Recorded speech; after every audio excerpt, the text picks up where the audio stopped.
முருகன் 2 கையில கொடுக்கிறவரோ 4 கையில கொடுக்கிறவரோ 6 கையில கொடுக்கிறவரோ கிடையாது. 12 கையில தரக்கூடியவர். கேட்டவருக்கு கேட்ட வரங்களை அல்ல, நினைத்தவருக்கு நினைத்த வரத்தை விட அதீதமான நலன்களை வாரி வாரி வழங்கக்கூடியவர். அவர் 12 கையில கொடுப்பார். வாங்குறதுக்கு நமக்கு தான் 2 கை பத்தாது. அப்பேற்பட்ட வள்ளலாக விளங்கக்கூடியவர் முருகப்பெருமான். அவர் வள்ளல்னா பக்கத்துல இருக்கிற அம்மா சும்மா கிடையாது, அவள் வள்ளி. இவர் 1 கொடுத்தா அந்த அம்மா 2 கொடுங்கன்னு பாலாம். அப்படி கணவனும் மனைவியும் போட்டி போட்டுக்கிட்டு நமக்கு கொடுக்க தயாரா இருக்கிறாங்க.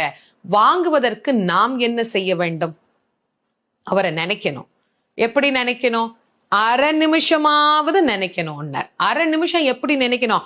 எனக்கு கொடுப்பாரு எனக்கு கொடுப்பாரு எனக்கு கொடுப்பாருன்னு நினைக்க கூடாது. முருகப்பெருமானை உள்ளம் உருகி, அந்த உள்ளம் உருகுகிற போதே நமக்கு அப்படியே கண்களில் இருந்து ஆனந்த கண்ணீர் அப்படியே பெருகும். அந்த கண்ணீர் பெருக முருகப்பெருமானை முழுமையாக ஒரு ஆன்மா சரணாகதி அடைந்து, முருகா நீ எனக்கு என்ன கொடுத்தாலும் சரி, உன் அடியாராக உன் மெய்த்தொண்டராக என்னை நீ ஏற்றுக்கொள் அப்படின்னு அவன் கிட்ட ஒரு விண்ணப்பம் வச்சுட்டு நீங்க இந்த திருப்புகழை சொல்லி பாருங்க, என்னவெல்லாம் கொடுப்பார் அப்படின்னு இந்த திருப்புகழ்லயே அருணகிரியார் சொல்றார். பார்க்கலாம் வாங்க.